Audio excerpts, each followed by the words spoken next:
All right, well, welcome again to the Vetfolio Live Learning Center. On behalf of VMX, I'd like to welcome you, or on behalf of the NAVC, the North American Veterinary Community, I'd like to welcome you to VMX 2026. A couple housekeeping announcements. Please remember to silence your cell phones in consideration of others. And also, please remember to complete the evaluation for this session on the VMX app. Your feedback is very important to us, and it helps us select the Speaker of the Year and improve our conference in the future. We'd like to thank Karl Storz Veterinary Endoscopy for sponsoring Dr. Tams today. Our talk is called Incorporating GI Endoscopy in Your Practice. It's a game changer. Dr. Todd Tams earned his DVM from The Ohio State University. He did his residency in internal medicine at Colorado State University. He was an assistant professor at the Tufts University School of Medicine. He's also a staff internist and gastroenterologist at West Los Angeles Veterinary Medical Group, which became the very first VCA hospital.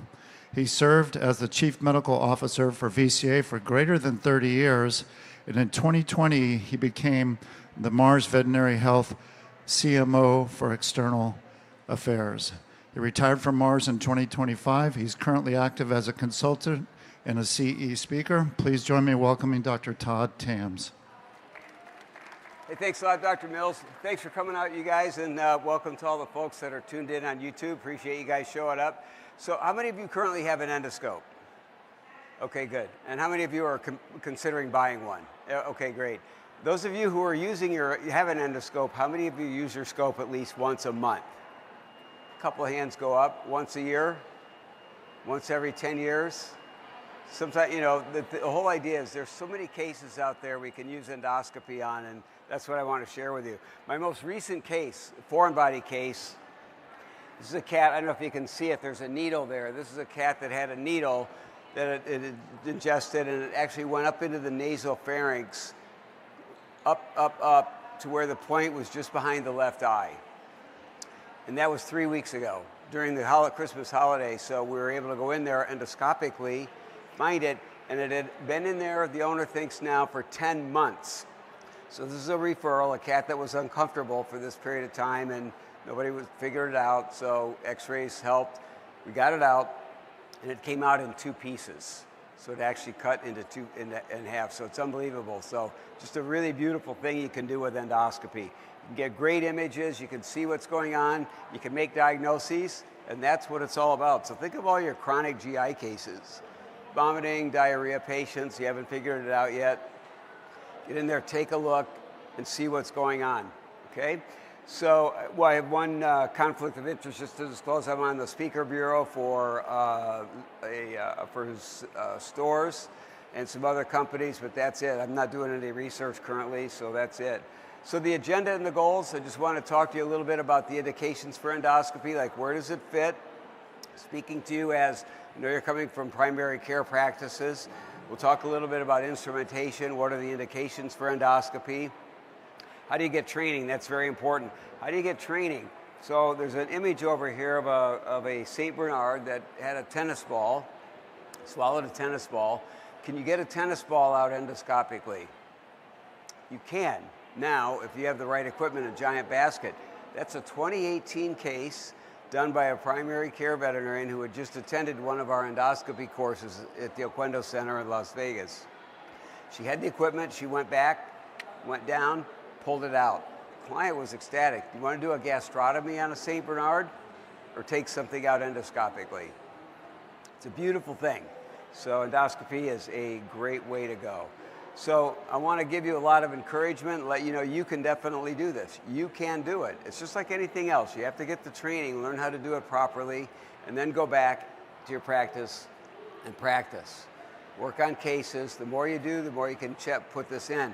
Clients love it because you talk to them about the minimally invasive nature of it. Minimally invasive, your pet will have the procedure and be home for dinner. We can take foreign bodies out, no surgery, pet's home for dinner. So most people know about it. There's a number of indications here. I'm not going to read all these off for you. You can see them. You know, big ones are vomiting cases, diarrhea cases, foreign body cases, esophageal stricture dilation, that's with balloons, foreign body retrieval is one of the biggest ones. When people come to the course, they often say the reason they're there is they want to learn how to do foreign body retrieval. So that's something we actually do at some of the courses. We'll actually have foreign bodies in the dogs. How do you get foreign bodies into the dogs? Spray cheese whiz all over them. They'll swallow them, and then we take them out. So it's really pretty cool. So it's just hand-eye coordination. It's all about learning the techniques, the proper techniques, and how to drive an endoscope. There's a right way, and there's ways you can try to do it. You're kind of fumbling through it, and it makes it more difficult. So that's the key. Get good training, and you'll be able to do it. So what can you see? You do an endoscopy, what are you going to be able to see? You're going to be able to see the entire lumen of the esophagus, the entire inside area of the stomach, the fundus, cardia, down to the antrum, gastric body, etc., the pylorus. You'll learn how to get through the pylorus. You can see the duodenum, and if the scope is long enough and the patient is small enough, you can actually arrive in the jejunum. So we're getting into the jejunum in some of our patients. You can see the ileum, the entire colon. So how do you see the ileum? You do colonoscopy, so complete colonoscopy, and go through the ileocolic junction. I'll show you a video on that in just a sec. What are the risks? Okay, so we all have to talk to our clients about, what are the risks when we do a procedure. I always emphasize endoscopy is a very gentle way to go. If you want to get biopsies from the GI tract, you have two choices on how to do that. Does ultrasound give us biopsies from the GI tract? No, unfortunately no. So we have to either do surgery and exploratory laparotomy to do full thickness biopsies, or we can do minimally invasive, which is endoscopy, get smaller samples, and there are excellent quality samples. And so we just point out that the procedure is very safe. The only risk is whatever the patient's anesthetic risk is. So they're always done under anesthesia, so it's whatever the risk is. Can you perforate anything?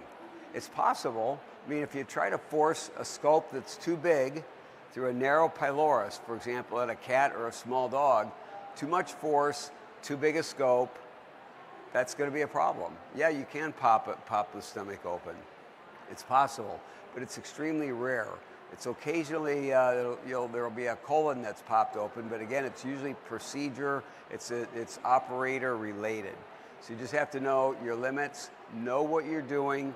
Again, get the training and you'll be fine. So gentle, very, very safe procedure.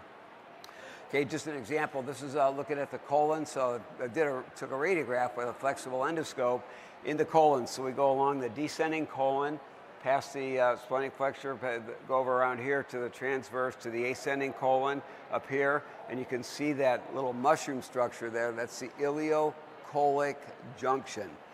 The other opening down below it is the cecum, cecal opening. So the cecum and the ileal opening are in the same place. They're side by side.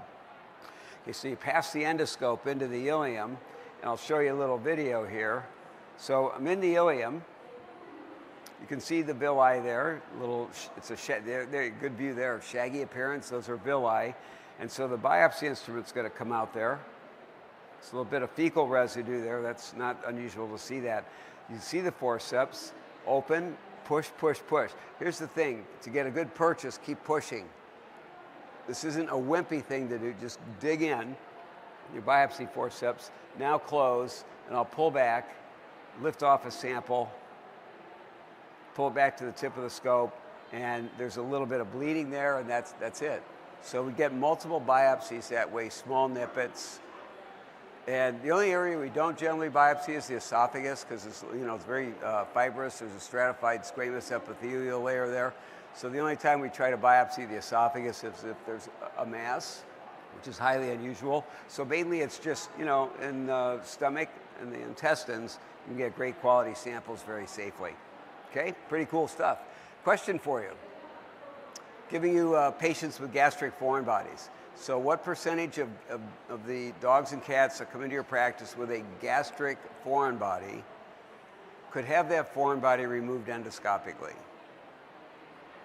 So a lot of the times in audiences, people say 20 to 40%, 50%, but come on, this is a well-informed crowd here. So you guys are going to say E, and that is the answer. So the answer is, once you get good at it, and you have the right instrumentation that'll grasp and hold and everything, you're going to be up around 85 to 90% of the cases. Anything that animals swallow, will come back out. If a dog eats a tube of Gorilla Glue, that's not going to work because that stuff expands in the stomach, gets too big, and you're not going to be able to pull that out. So just some examples. The first foreign body case I ever had in my career many years ago was to take those 2 rocks out of a golden retriever stomach. Pretty good size. Back then I used a 2-prong grasper. It was a bit of a struggle. Today I would use the giant basket that we have. It would be a lot easier. 5-foot leather leash taken out of a Labrador retriever stomach. When you have a foreign body like that, when you arrive in the stomach, you see a lot of bile and foam and fluid and stuff in the way, and it's just a big clump of material. You can't just reach out and grab anything. You want to be intentional about it. Think about it and look for something like this, like a free end. Put a snare loop around that or a 2-prong grasper or eradicator and pull it out. It's like just pulling out a snake. This dog had chewed through the leash, so I pulled out a 3-foot section, then a 2-foot section. Took 20 minutes to do the whole thing. Dog was home for dinner.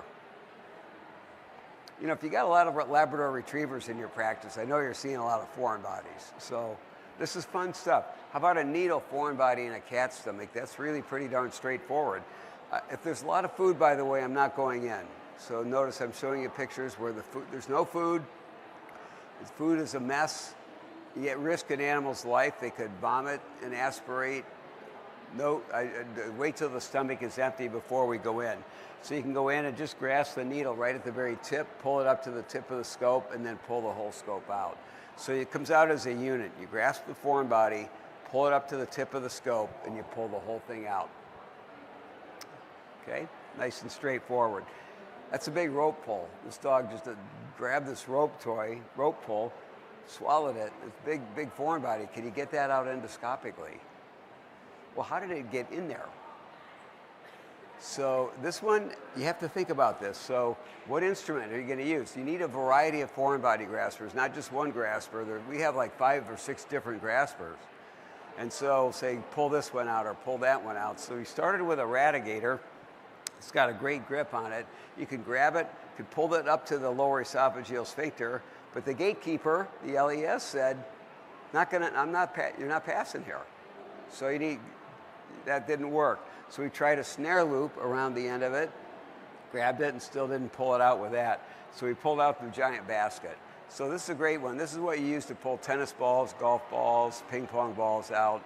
And the only thing is your endoscope needs to have an instrument channel, 2.8 millimeter diameter. If your scope has a smaller diameter instrument channel, this isn't going to fit.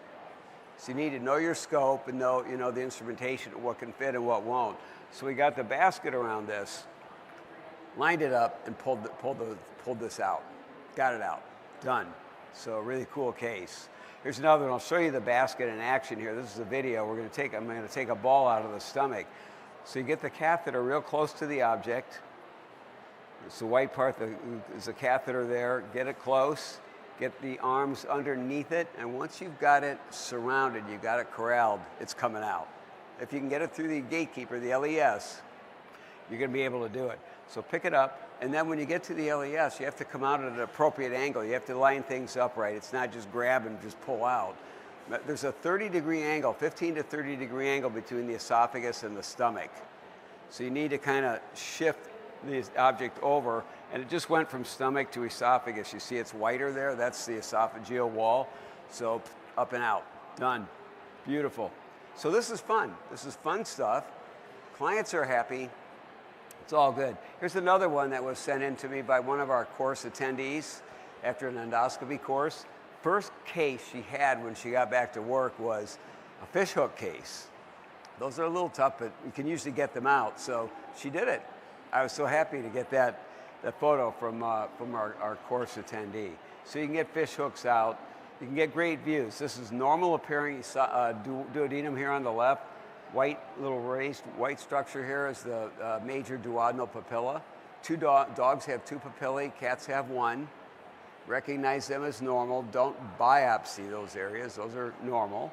These are Peyer's patches on the opposite side. The one on the right shows tremendous irregularity, which you can appreciate. Can you make a diagnosis by vision? This one looks like moderate IBD. That one looks like small cell lymphoma. No, you have to get your biopsies. It's all about biopsies. So it's interesting to look and see what it looks like, but that's not the bottom line. Biopsy, histology is the bottom line. Nice picture of a Peyer's patch over here on the right. Those are normal areas, normal lymphoid-rich patches. Just don't biopsy them because they are lymphocyte-rich areas. So if you need a diagnosis of lymphocytic enteritis, then take your biopsies from a Peyer's patch. Just stay out of there. Recognize that they're normal. Look at this one. The video scopes that we have today, the imaging the optics are fabulous. If you're buying an endoscope, remember, they're not all created equal. You want a scope that has great optics, right? You want to see. Back in the day of using older fiber scopes, we never would have seen this. So it's really cool. It's really cool stuff. We've come a long way, as has happened in human medicine as well. There's another one. This is from a dog that had chronic diarrhea for 5 weeks. So these are the tunnel views you can get in the small bowel. Pretty spectacular. You don't have to be an expert to realize, hey, you know what? This doesn't look normal. This dog had severe inflammatory bowel disease, severe lymphocytic plasmacytic enteritis. So it had a chronic enteropathy. Looks bad, but at least it was not lymphoma. It could have been lymphoma, right? So this was severe and benign inflammatory bowel disease. So you get great views. How about cats? We do cat scoping all the time. You see a lot of cats with vomiting or diarrhea. So here's a video just looking at the stomach. There's a few hairs in there. Show me a cat endoscopy that does not include some hair in the stomach. Anyone. I mean, there's usually some hair in there. That's normal. You look at the rugal folds. They're nice and smooth. I'm retroflexing the scope like this so I can look back. There's a scope up there at the top. And that's what you do so you can go back and look at the fundus real clearly. So there's a way that you slide the scope into the stomach and then retroflex 180 degrees, come back around, rotate around. You can see the fundus. In dogs, a lot of time, the foreign bodies will be up in that pocket there. We do all these procedures in left lateral recumbency, so the pylorus is up away from the tabletop. Then you slide back, go past the angulus fold right there. I'm going to pass the fold, make a right turn, go up, and you arrive at the pyloric orifice right there. So just in that short period of time, I've seen the entire stomach. Everything looks normal, and we'll take some biopsy still and see what we find. Pretty cool stuff. Okay, so how about a case example? So you'll know this case. This is Suki. This is a dog that came into us with a history of vomiting for 8 months. Sounds like a long time, doesn't it? That's a long time. She's 14 months old. She's been vomiting since she was 6 months old. And so what are the characteristics of the vomit? It's usually bile, but sometimes food that was ingested 10 to 14 hours earlier. We know the stomach, at the longest, should be empty by 7 to 10 hours. Usually it's empty by 2 to 4 hours. So why would a dog be vomiting undigested food many hours after eating like this? 2 big reasons. One, there may be an outflow obstruction, so a gastric outflow obstruction, a mass, a forward body or something in the antral canal. Or B, an underdiagnosed syndrome in dogs, and that is gastric hypomotility. Decreased motor, decreased contractile activity in the stomach. Again, it's fairly common in human medicine. It's more common in dogs than we recognize. Do we see it in cats? The answer would be not very often, but it's possible, but not as often as we see it in dogs. So that's going to be on my list. She had frequent licking of the lips and chased crickets in the garden and all that, just normal things. So these are the diagnostics that were performed prior to referral. This case came from an excellent veterinarian, did a very thorough job. Abdominal rads, ultrasound by a mobile radiologist, a lot of food trials, empirical therapy. I like that they did several fecal exams for parasites. Don't forget, vomiting patients still need to be evaluated for GI parasites. So that's something that's very important. These days I like to use the PCR fecal test key screen from Antec. Some of you I know probably are doing that. It's great, gives us a lot of information. It's a great way to screen for parasites. Okay, so the rule outs: nausea, gastroesophageal reflux disease. How common is GERD in dogs? How common is gastroesophageal reflux disease in humans? It's the #1 GI disorder in people all over the world. It's estimated that 80 million Americans have it. 80 million. How many of our dog patients have it? Well, how in the heck are we going to know? Our patients don't talk, but it's there sometimes. And that's why you want to consider, if you have animals with upper GI signs and you're wondering, could they be having reflux disease? Look at their, scope them. Look at their esophagus, look at their lower esophageal sphincter. I mean, you can get some important clues that way. So GERD, gastric hypomotility, chronic gastritis with or without Helicobacter. Physoloptera is on the list. I put on this previous slide that one of the things that Suki does is she chases crickets in the garden. So she could have the gastric parasite Physoloptera. The way an animal gets Physoloptera is they ingest an intermediate host, which would be cockroaches, crickets, or beetles. That's how they get it, or a mouse. So I didn't think she really had it, but I put it on the list anyway. IBD and sensitivity. So this is a normal lower esophageal sphincter. So normal dog, that's Suki's lower esophageal sphincter. So the scope tip is sitting at the caudal end of the esophagus. That's a wide open door. Do you think that there could possibly be reflux happening here? How long did it take me to get down there and see that? 49 seconds. How long has she been vomiting? 8 months. And then you get into the stomach and see all this bilious fluid, which shouldn't be there, 200 mLs of bilious fluid. I can suction that out through my endoscope and look underneath, and over on the right you see the stomach looks redder than normal. That's from bile irritation. You might think, gosh, that looks pretty red. She probably has gastritis. Gastric biopsies were actually normal. So why is it red? Just from superficial irritation from bile. So again, you can't make a diagnosis visually. You have to get the biopsies to determine that. She also had intestinal biopsies done. Those were normal. So this is normal to compare to. No fluid in the stomach, normal coloration. The schematic on the right shows exactly where that photo was taken. So my diagnosis was she probably had a combination of gastroesophageal reflux disease and gastric hypomotility. Gastric hypomotility, main cause of the vomiting. Most of those cases are idiopathic. There are some known causes like infiltrative bowel disease, chronic gastritis, hypokalemia, hypocalcemia, etc. So we're going to use a prokinetic metoclopramide, omeprazole to lower gastric acid levels, and restricted fat food. The higher the fat content in the food, the longer it takes to empty. So lower fat content. And how long was she on metoclopramide? The rest of her life. She was on the rest of her life. The clients always ask, well, how long am I going to have to give this medication? And when we're treating gastric hypomotility, the answer I give them is, I don't know. Time will tell. You try to reduce the dosing over time, and if you can get away without using it, that's great. But in her case, I started at metoclopramide TID, but every time I reduced it to BID, she continued to do well. But if I dropped it to once a day, she started vomiting again. So I settled on BID. The omeprazole was for about 8 weeks, and then we stopped it. So we managed her for a long time. She did great. A lot of years. Okay? So again, endoscopy is the key. I'm going to show you a normal esophagoscopy here, just taking a look at the esophagus. Slide into the esophagus. Key, when you're doing these procedures, get your finger on the air insufflation button. You have to distend the structures you want to look at with air. So you put your finger over the air button so you can get good distension. And you can slide down. You can see the tracheal rings over here. We're going over the heart base. You see the pulsations there. And just keep the scope out in the open by turning the control knobs or torquing the scope a little bit. Don't be a wall banger. That's the LES right there. Okay? There's a 15 to 30 degree angle into the stomach. So you line it up. And it should be, once you have it lined up, you slide right into the stomach. Oh, there's a leather patch in there. We were scoping this dog because there was a foreign body in the stomach. So right away, though, you see the rugal folds. They look normal. Good views, right? I mean, you can see and you can see fast.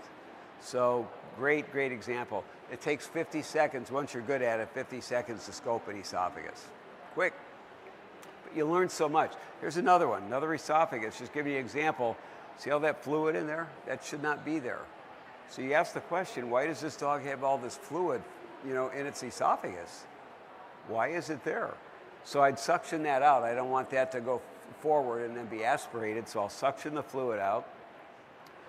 and then go down to the lower esophageal sphincter, identify the sphincter, and then we're going to go into the stomach and see what that looks like. I'm suspecting there will probably be fluid pooling in the stomach as well. So that's the LES right in the middle, right where those folds come together. So I hold it for a while and just watch it and see what angle do I need to go. Usually it's up and to the left. Sometimes it's down and to the right. So I can pop in, go right through there, line it up, keep your finger on the air button, slide into the stomach, there. You see there's a lot of fluid in there as well. So I'll suction that out, get biopsies, etc. This dog had a motility disease. If the biopsies are all normal, that's how you get it to a diagnosis of idiopathic gastric hypomotility, okay? So again, I'm just showing you the visualization you can get. Scope your cases earlier rather than later. How many of you have chronic cases? Who's thinking about cases right now that you could scope? They're there, right? All these cases are cases that you see just like I do. So they're there. So you want to put your scope into action because we have too many cases that just become chronic, and that's just a real problem. One of the concerns is, obviously, we all have clients who are financially constrained. So I have plenty of cases I could show you where I didn't do a lot of the tests that I can talk about. I had to pick and choose. So if the client can only afford one of the two, ultrasound or endoscopy, I can do one but not both, Dr. Tams. You know, I have to decide which one is going to give me the best value. Sometimes it's going to be ultrasound, sometimes it'll be endoscopy. But the advantage, if I know I really do need to get GI biopsies, I need to scope. I mean, I'd love to do ultrasound and endoscopy on everything, both of them. But if that can't be done, you have to choose. So endoscopy just gives you, tissue that you can come out with.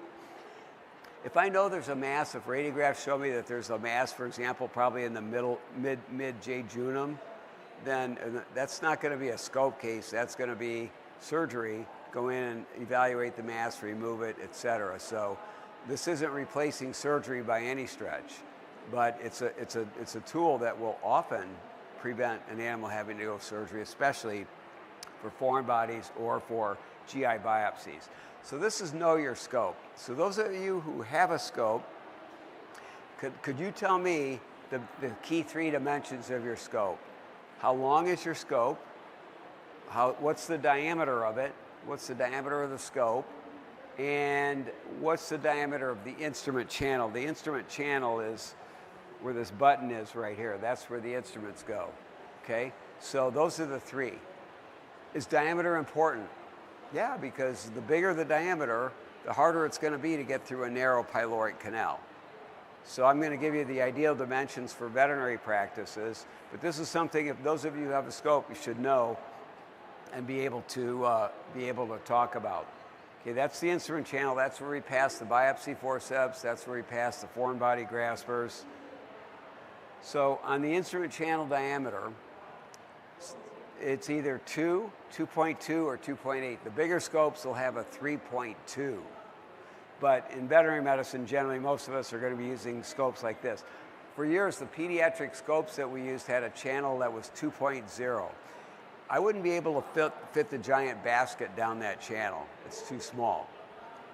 So ideally, you go with a 2.8. The advantage of the larger channel is you can get larger biopsy forceps down there. So larger biopsy cups, larger tissue samples. Really good. Larger foreign body graspers, you can get bigger foreign bodies out, you can grab things. So you want to get a scope. If you're going to buy a scope, I would look at scopes that have a 2.8 channel, ideally. And there are now pediatric size scopes that have the small channel. There's a lot of advantages with that. So it was 10, 11 years ago, that there was a game changer scope that came out, and that was from Stores. And the dimensions are 140 centimeters long. So this scope, we used to use scopes that were like 100 centimeters long. And if you're scoping a big dog, your scope may be long enough just to reach the pylorus. But you want to go through it and go down the small bowel. Good luck, because the handpiece is in the dog's mouth, and that's it.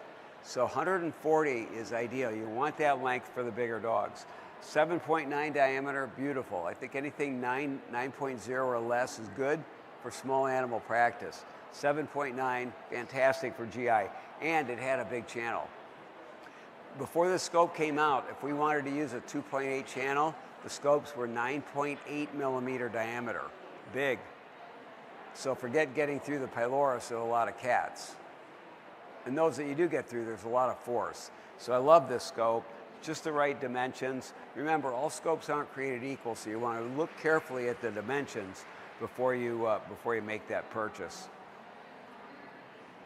Okay, so just to summarize, ideal diameter 9 millimeters or less, ideally go 6 to 8. There's also a GI scope available now that's 5.9 diameter, 5.9, that has a 2.0 channel, and that's really great for really small dogs and cats. Ferrets, getting through the pylorus with that small scope. So that's also one. If you're doing a lot of endoscopy, you can get another scope that has those dimensions. 4-way tip deflection, 140 centimeters length is the best there, and then the channel. So that's what I'd be looking for. So when you go around the exhibit hall, check in and ask about the dimensions. This is what I would stick with. You also want to know about the optics quality. I've been showing you some great pictures. The length of the scope and the stiffness and the diameter of the insertion tube. That's important because you don't want a super stiff scope, but you don't want one that's like a wet noodle either. Because you can't, when you push in, you've got to have, because the scope is like a pretzel inside the animal. There's a lot of curves. So when you push, you want to make sure that it can continue to go forward. So there's done a lot of engineering by the endoscopy companies to get that right amount of stiffness to the scope. And again, they're not all the same. So you got to think about that when you go around and look at all these endoscopes. Okay, holding the endoscope, just a few tips on that. It's left hand holding because the control knobs for the up, down, left, right, and all that comes off the right side. Okay, so you want to hold the scope in your left hand and have your left hand do as much as you can. So as I look at the image on the right, my left thumb works that large control knob. So I hold the scope so that my second and third fingers can work the buttons up here. The fourth and fifth fingers grip the body of the scope. And then my thumb is going to work the large control knob, which controls up, down. So when people come to take the endoscopy course, those who have been already doing some endoscopy, it's interesting to me to see the way they're holding the scope. Sometimes it's like, how can you possibly, it's all contorted sometimes. So we try to fix that. This is all about being as efficient as possible, being comfortable, ergonomics and all that. There's a smooth way to do it. So, and when you first start doing endoscopy and you're holding an endoscope, you're going to say, this feels really awkward. But then the next day it doesn't feel as awkward, and by the third or fourth day, it gets a lot easier. And when you take an endoscopy course, if you're really serious about this stuff, take a course. We do one in Las Vegas. It's 4 days. I did one last weekend. 4 days. It was Friday, Saturday, Sunday, Monday. You can get some repetition. Tomorrow, we're going to do one here at VMX. It's just a nice intro for people, and it's 3.5 hours. So what can we teach in 3.5 hours? Some basic handling, like I'm showing you here, but you know, I want you to be able to go to a place where you can get a lot of repetition, and that's the key. Several days in a row, with a great instructor team, you can start to get it down. So that's good holding. The buttons, what do they do up here? This front button controls air and water. So air, insufflation, water flushing. The back one is for suction, okay? Another way you can hold it, if you're more comfortable with 3 fingers down there on the grip, that's okay. But the thumb is there still working the big wheel. And then your index finger will work the buttons. This is just to show that when you're going through a tight, again, this is for people that are already doing endoscopy. When you're going through a tight pylorus, it's best to have both hands up here. When you're learning, you're thinking, okay, I'm going to hold the scope and I'm going to be advancing down here. But if the pylorus is really tight, you need really precise control of the tip. Because you think the pylorus is just sitting there, not moving at all. This is a breathing patient. That pylorus is doing this. So they're breathing and it's moving. and you have to go get it. You have to be online. You want to go through the pyloric orifice, you have to get the pyloric orifice in the center of the field of view. That's what takes practice. So 2 hands on the control knobs gives you better, more precise control. So then you use your 3rd hand to then advance the scope. So somebody can help you do that. So you get your assistant back home to advance the scope under your direction. You're controlling here. Or if you're working alone, you have to kind of turn and lean into it. Hip check. Lean into it so that when you let go down here, the scope doesn't back out on you. So these are just some quick tips that you can use that hopefully will help you. But there's a way you can do this efficiently. And I said at the beginning, you can do it. Just learn how and do the reps. And by the way, when you do a number of different dogs, are all dogs the same? The appearances, are they all the same? Is it like you scope one dog and you've scoped them all? Just the opposite. You scope 8 dogs and there's going to be little differences between all 8 of them. So you have to have your toolbox filled up, know what to do, and when you go into the patient, you look and say, okay, here's what we've got on this one. This is what I need to do the maneuvering. Okay? So that's, again, not to scare you in any way, just be prepared, get the training, and you can do it. So I'm giving you all the encouragement to go ahead and do that.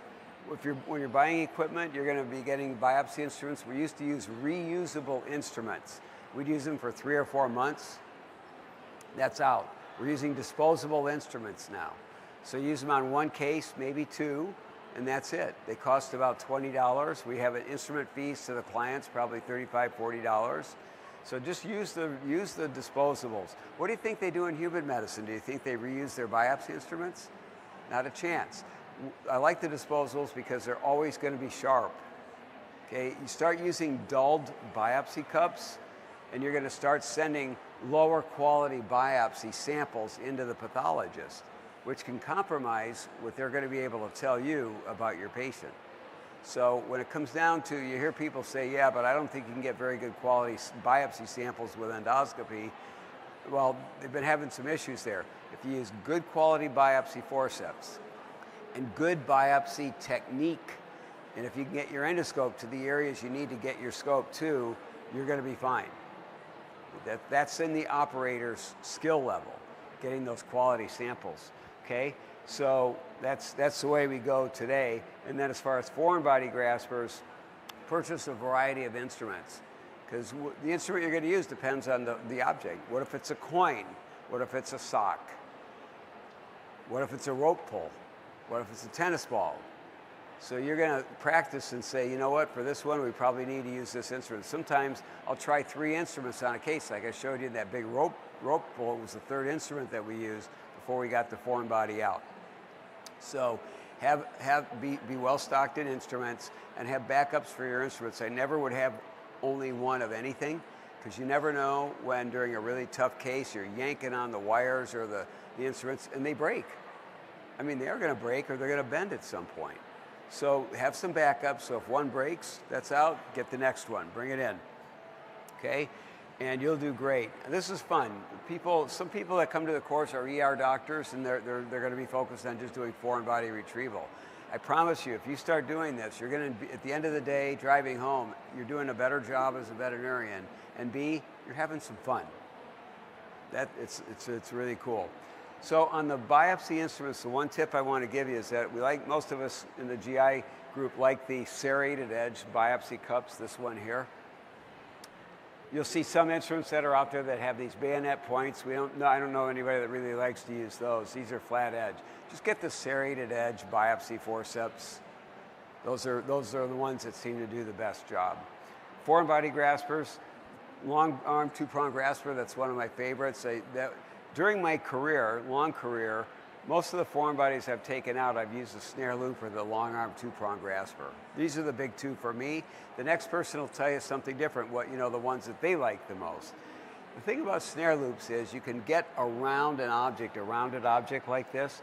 A 2-prong grasper is not going to grab this ball, not going to grab it, because these balls are not dry, are they? Is the GI tract ever dry? No. There's fluid, there's mucus, slime, all over these things. So even if you could get the arms around it, as you close them, it's going to do what? Slide off. You have to surround the rounded object. So you get in there, it's all hand-eye coordination. Get the foreign body grasper around the object, and you're going to do that by using your control knobs. You're going to torque. You're going to do some of that in, out. You know, you can roll the animal around, maybe reposition the foreign body by rolling the animal, all these things. And just to get the right positioning, then you can grab it. So I love these instruments. This is a Radigator, strong grip, great for socks, cloth material. This one's really good, so I'd always have a Radigator. Great name. And this is the big basket. This came out about 10, 11 years ago. Vicente Torrent is a Spanish veterinarian. His practice is on the Mediterranean, eastern Spain, and I visited him a couple of times, and we did a couple of courses together. He had an endoscopy practice. And he told me one time, he said, hey, Todd, I do 150 golf ball retrievals a year. 150 dogs that swallowed golf balls? I thought, this can't be right. But he said, no, in my town, he said, the kids throw golf balls to their dogs. They don't throw tennis balls, they throw golf balls. The dogs leap up, grab the ball, and they swallow them. So he needed something better to get golf balls out. So he worked with the Stores company. He helped them develop this. So this is directly from Vicente Torrent, who said, I need a bigger basket, because the baskets we used to use are small. It never would work on an object like this. So that was a game changer. And it's really cool to be able to go in. You want to make clients happy? When they go home, their dog ate something, you get it out with a scope, and their dog doesn't have to have surgery, they're driving away happy. And it's a really cool thing to do. Here's another thing. This is a long, rigid instrument. Sometimes we'll use this to remove bone foreign bodies lodged in the esophagus. This runs alongside the scope, not through it, of course, it's too big, but sometimes we use a hollow tube to go into the esophagus, big enough to allow the passage of the endoscope, and then this big instrument alongside it, and that's got great gripping power. So that's another one you might get for esophageal bone foreign bodies. Learning endoscopy. Okay, endoscopy wet labs. We have 3 people per station. That's a great size group to have. Learning the tricks of the trade is really important. No training leads to bad habits and frustration, and when people get frustrated, they don't use the scope. It's sitting there. Your practice has a scope, but it's not being used. So stick with it. If you're really interested in it, you can get to the training and do great. This is the training center. We do a lot of our courses in Las Vegas. Used to be universities would run courses, but now not too many do anymore, but the training centers do. These are dates for upcoming courses. I lead the group. We have 4 instructors in the group. We do both flexible and some rigid endoscopy. People learn how to do laparoscopic liver biopsies at this course. That's how you get a hold of the information. Another place is the Translational Medicine Institute, Colorado State University, great training center. They also do courses. Those are the top 2 right now. Leviticus, the Western Vet Conference Group, is building a training center similar to the Oquendo in Las Vegas in Nashville. So that's going to be another option, I think, in the future. So you can go and spend time and get the training. Also, there's an endoscopy book. This is the 3rd edition, came out about 14 years ago. I'm not going to do another one. But you can get this on eBay. And there's 1,200 color photos in there. An atlas on how to do it, both flexible and rigid procedures. So that's really a good way to learn as well. Okay, in the time that we have left, we got about 15 minutes. I'm going to take you through a couple of techniques and procedures so I'll give you a few tips on how to do things. So a standard EGD, what's an EGD? An esophagogastroduodenoscopy. So you're going to do an upper endoscopy. You want to look at the esophagus, you want to look at the stomach, find all your areas in the stomach, find the pylorus, get through that, and get into the small bowel. So that's the complete gastroscopy, including a retroversion maneuver, enteroscopy, small bowel as far as you can go. And then when you do your biopsies, after you've passed the endoscope in as far as it'll go, Okay, now you've done that. You're always going to see better on the way out. So you start backing out, and you've got everything insufflated, so everything's distended. You can see well, and that's when you start doing your biopsy. So you biopsy on the way out. The last thing you do is biopsy the stomach, and then remove the air from the stomach so that the animal doesn't wake up with a bloat. Okay, you want to suction the air out of the stomach. Easy to do. We always position them in left lateral recumbency. Why left lateral? Well, the pylorus is on the right side of the body. You want that up away from the tabletop. It's going to be easier to find it and get through it. Versus if they're in right lateral recumbency, the gastric body pushes down on the pylorus and it's harder to find it. So left lateral is really important. Oral speculum on the lower canine teeth, not the upper ones, the lower. So left lateral recumbency on the left upper and lower canine tooth. Endotracheal tube tied ventrally. This is all just so that as your hand's going in and out of the animal's mouth, you've got more space. Okay, and then you get these views. There's the tracheal rings are over here on the right. So that's a distended view of the esophagus. How did I get that view? I advance the endoscope into the esophagus, my finger's on the air button, so I'm insufflating air. Sometimes you'll insufflate air and you're getting no distension. Why would that be? Sometimes the air goes in and it just refluxes right back out. So the fix there is you have somebody gently clamp the neck to block the outflow of air. It's easy to get past that. This is the lower esophageal sphincter, so you go down there and look at it. Try to decide which angle you're going to go. Usually it's up and to the left, but it could be other. So you size it up, get through. Cat esophagus. Normally in the cats, you'll see these circular rings in the lower esophagus, like you see over here. That's on a barium study, that's what that looks like. That's that herringbone appearance you might remember learning about in vet school. The distal 1/3 of the cat looks like that on a barium swallow. There's been a transition from striated to smooth muscle in the lower esophagus. So that's perfectly normal for cats. Okay, then the big learning thing is you get into the stomach, and so those of you who have not done endoscopy before have never seen the inside of a stomach, in this way. And so you get into the stomach, you have to go past that angle, esophagus, 15 to 30 degrees to get into the stomach.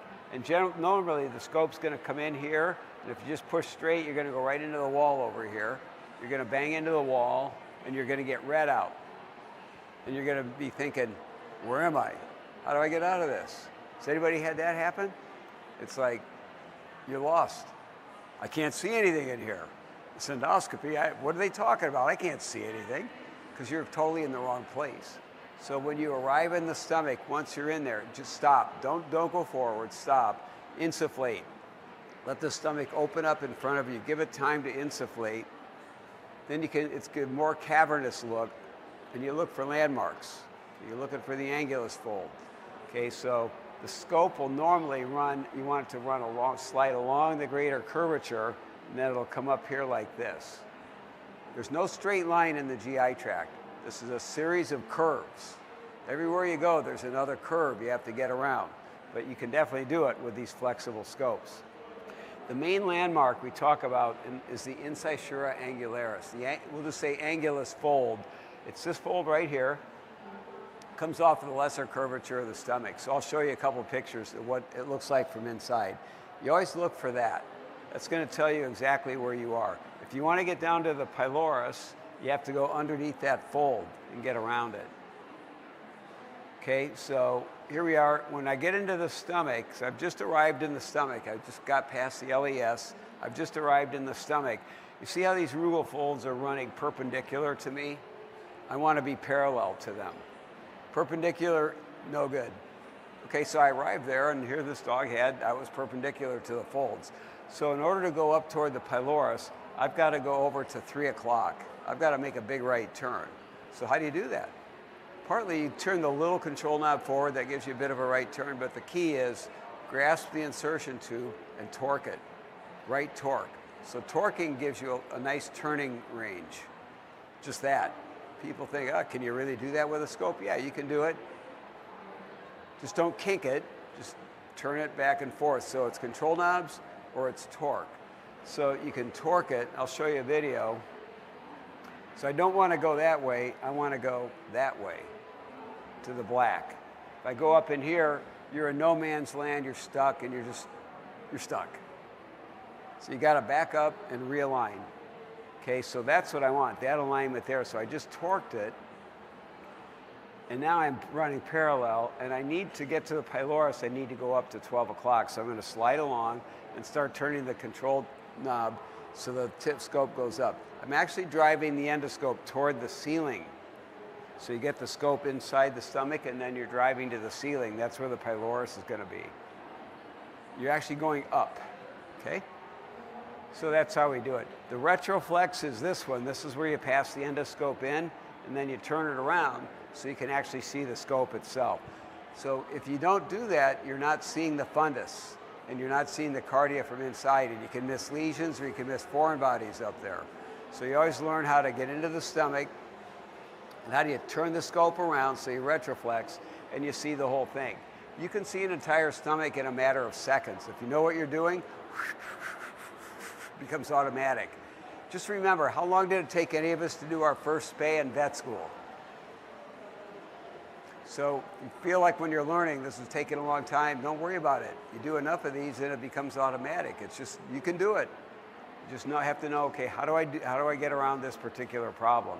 And then you get this view like that where the scope is flexed, and you can pull the endoscope back actually, and you can bring the tip of the scope right up to this area right here. There may be a foreign body sitting there. There may be erosion sitting there. Okay, it's quick and it's easy. Just remember to do that on every exam. Okay, so the angulus fold is this one right here. That's the angulus fold. Underneath that bridge is the tunnel to the pylorus. That's the antrum. Here's the gastric body. There's the scope. So if there's a lesion sitting right here, you know that angulus fold comes off the lesser curvature. This is a lesser curvature right here. Okay, so you can know where you are.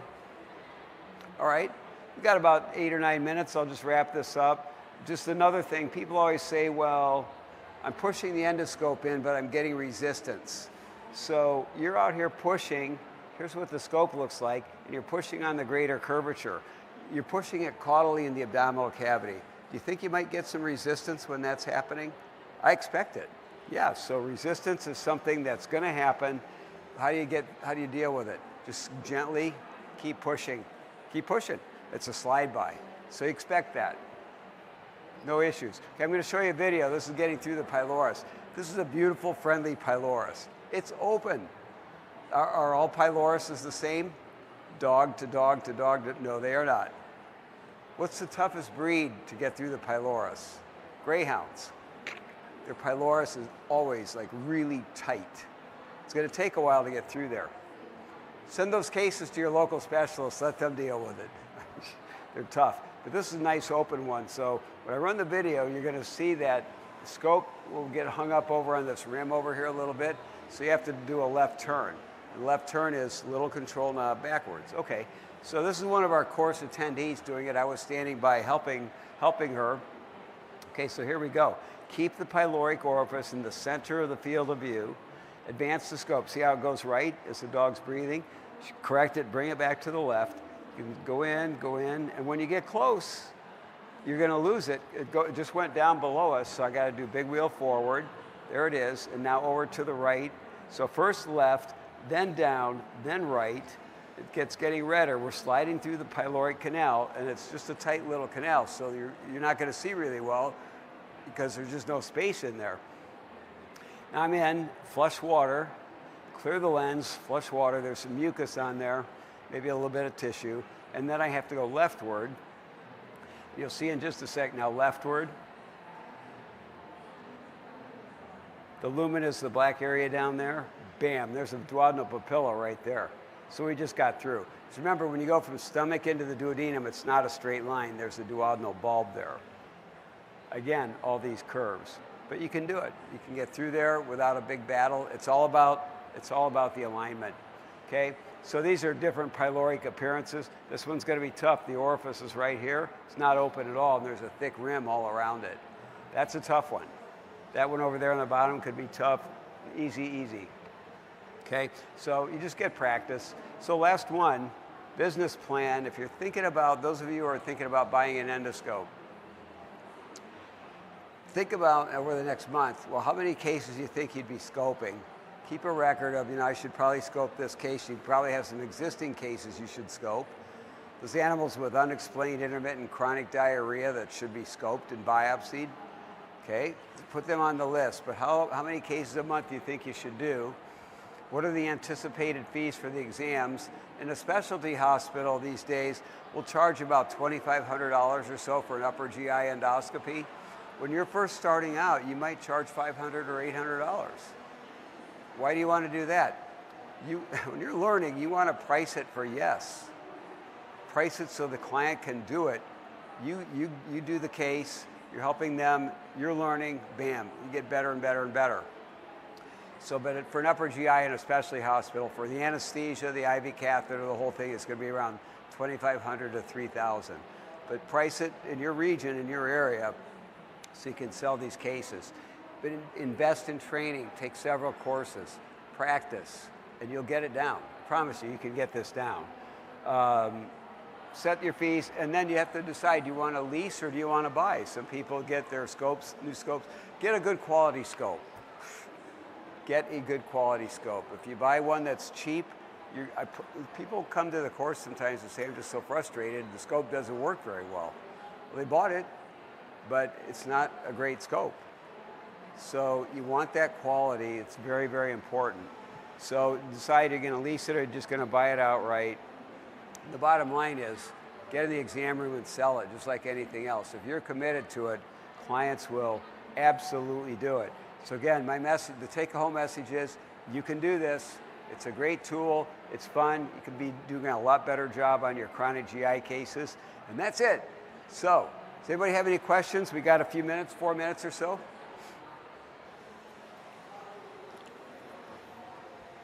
This is hopefully easy. How do you clean or sterilize it? Oh, sterilizing. So we have a cleaning thing. We're doing enzymatic cleaning, but it's not sterilizing the scopes. If you want to use your GI scope for a bronchoscopy, you can. If you've just done a colonoscopy and now you're going to do a bronchoscopy, some work needs to be done. So we use Recert or Cydex. We actually soak it for disinfection for 10 minutes to 15 minutes with Recert. It's a solution maybe 8-9 minutes. You can flush the solution down through the instrument channel. You can sterilize it if you feel like you really want it sterilized, but usually it's just good cleaning, enzymatic cleaners, and the disinfectants if you're gonna, but we have bronchoscopes that we use in most of the airway cases, so anyway, that's how we do it.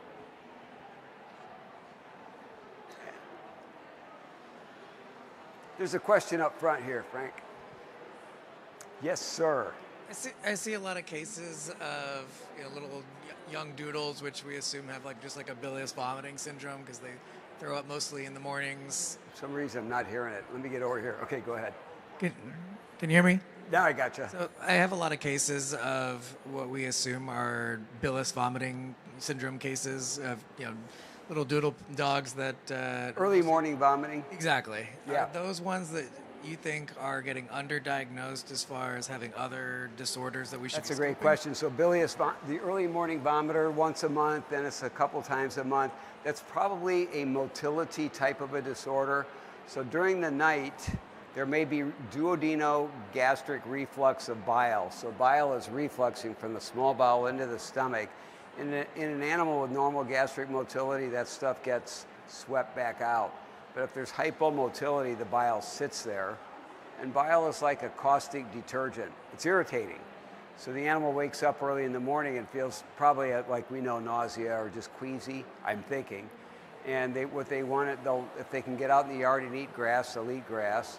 Then they throw up and then they seem fine, right? So if it's just occasional, we'll just let it go. It's no big deal. But as it becomes more frequent, I'll usually scope them. You can always give them food at bedtime, a little bit of food right at bedtime if they're only vomiting in the morning, and the food will adsorb some of the bile. You could try a single dose of a prokinetic drug at bedtime and see if that helps. But if those little things are not working, then I'm going to scope them because honestly, sometimes it's actually IBD. They'll have IBD. But I think most of them are a motility type disorder. So it's the ones that aren't responding to It's the ones that aren't responding to therapy that you would then scope. Yes, I'll definitely try. I won't scope them right off the bat, but I'll try some things, and that'll usually do it. So good question. Yeah. Anything else? Yeah, there's a question over here. Hold that microphone up so we can hear. Oh, I'm also hoarse, so that's not good. Are there any resources out there that are showing videos of what normal, like endoscopy, just a lot of videos so we can maybe like watch it before we start doing it ourselves? Videos for training? Yeah, or just to see the normals of different stomachs and pylorises and stuff We have videos available, Graham? Like a resource. There are speaker. We do have some videos and we have some online courses as well. So if you stop by our booth, we can certainly talk to you. Yeah, there's some, if you go by there, you can actually see videos running that we've done like at courses, or instructors have submitted cases of their own, and that's a good way to learn too. Learn the basics, the holding, the maneuvering skills, where do you stand and all that, and then you can watch videos. Yeah, good question. I think that's it. I'll stay around. If you guys have questions afterwards, I'll stand back here. Thanks so much for coming today. Scope on. Thank you, Dr. Thanks a Tams. lot, you and guys. Thank you to Carl Stores for our sponsoring Dr. Tams.